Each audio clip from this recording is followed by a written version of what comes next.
തുടങ്ങാല്ലേ? റോക്കിയുടെ സോറിയെ പറ്റി സിജോയുടെ അഭിപ്രായം എന്താണെന്ന് പല ആൾക്കാരും എന്നോട് ചോദിച്ചിട്ടുണ്ടായിരുന്നു.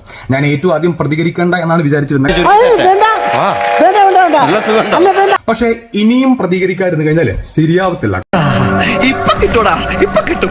കാരണം പുള്ളിക്കാരൻ ഇങ്ങനെ ഓരോ ഇന്റർവ്യൂസിൽ ഈ വെളിവും വെള്ളിയാഴ്ച ഇല്ലാണ്ട് ഇങ്ങനെ ഛർദ്ദിച്ചുകൊണ്ടേ ഇരിക്കുകയാണ്. അതുകൊണ്ട് എന്തായാലും 2 വാക്ക് പറയാം. എന്താ എനിക്ക് പറയാനുള്ളത്? പുറത്തിറങ്ങിയപ്പോഴത്തേക്കും നീ തന്നെ കാശ് കൊടുത്ത് ഏർപ്പാടാക്കിയ ആൾക്കാർ എയർപോർട്ടിൽ വന്ന് നിൽക്കുമ്പോഴത്തേക്കും ആ മാലയ്ക്ക് എത്ര രൂപയാടാ? കാരണം നീ തന്നെയാണല്ലോ മാലയ്ക്ക് കാശ് കൊടുത്ത് മാല വെപ്പിക്കുന്നു, കിരീടം വെപ്പിക്കുന്നു. നിർത്തി അവമാനിക്കുവാണെന്ന് ആരെയോ ബോധ്യപ്പെടുത്താനെന്ന രീതിയിൽ ഈ പൊറോട്ട് നാടകം, ഉളുപ്പില്ലാത്ത ഈ സോറി പറച്ചില് നീ നടത്തുമ്പോഴത്തേക്കും അതിനങ്ങ് അക്സെപ്റ്റ് ചെയ്ത് കഴിഞ്ഞാല് ഞാൻ നിന്നെ പോലെ മണ്ടനായി പോലടാ. അതുകൊണ്ട് എനിക്ക് എന്തായാലും കുണുവാവയുടെ ആ സോറി അത് വേണ്ട. കിട്ടും, നിന്റെ കയ്യിലിരിപ്പതല്ലേ. പിന്നെ നിന്റെ ഈ കലാപരിപാടി ഒന്നും നിർത്തല്ലേ കേട്ടോ. കിണ്ണ സാധനമാണ്. എനിക്ക് ചിരിക്കണമെന്ന് തോന്നുന്ന സമയത്ത് ഈ വീഡിയോസ് എടുത്ത് ഞാൻ കാണാറുണ്ട്. സീരിയസ് ആയിട്ട് ഓരോ കാര്യം കാണിക്കുമ്പോഴത്തേക്കും നിനക്കത് ഭയങ്കര മാസമായിരിക്കും. പക്ഷെ കാണുന്ന ആൾക്കാർക്ക്, പ്രത്യേകിച്ച് എനിക്കും നല്ല ചിരി വരുന്നുണ്ട്.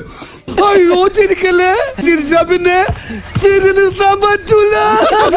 എയർപോർട്ടിലേക്ക് വരുന്ന സമയത്ത് സ്വന്തം കാശിന് പൂമാലയും ബൊക്കെയൊക്കെ വാങ്ങിച്ചിടുന്നു. ആൾക്കാരെ ബിരിയാണി കൊടുത്തിട്ടാണോ കാശ് കൊടുത്തിട്ടാണോ ചുറ്റും നിർത്തുന്നു. അതുകൂടാതെ ഏതോ മാളിലൊക്കെ പോകുന്ന സമയത്ത് 5-6 പേരെ ബൗൺസേഴ്സിനെ പോലെ കൂടെ നടത്തിക്കുന്നു. 10 ലക്ഷം രൂപയ്ക്ക് കുപ്പി വിൽക്കാനായിട്ട് ഏർപ്പാടാക്കുന്നു. എന്റെ ഈ അന്നസത്യം ഞാനങ്ങനെ ചെയ്തിട്ടില്ല. വെറുതെ കഴിഞ്ഞ ആഴ്ച നടന്ന കാര്യങ്ങൾ പറഞ്ഞ് എന്നെ നാറ്റിക്കരുത്. പിന്നെ എനിക്ക് പ്രധാനമായിട്ടൊരു അഭ്യർത്ഥന ഉള്ളത്, ഈ വിവരക്കേടി കുണുവാവക്ക് ആരാണോ പറഞ്ഞു കൊടുക്കുന്നത്, ഇങ്ങനെയൊക്കെ ചെയ്ത് കഴിഞ്ഞാൽ സൂപ്പർ ആയിരിക്കുമെന്ന് ആരെങ്കിലും പറഞ്ഞു കൊടുക്കുന്നുണ്ടെങ്കിൽ അത് ഞാനാണ്, ഞാൻ തന്നെയാണ്, യാതൊരു സംശയവും വേണ്ട. ദയവ് ചെയ്ത് നിങ്ങൾ രാജിവെച്ച് പോകരുത്.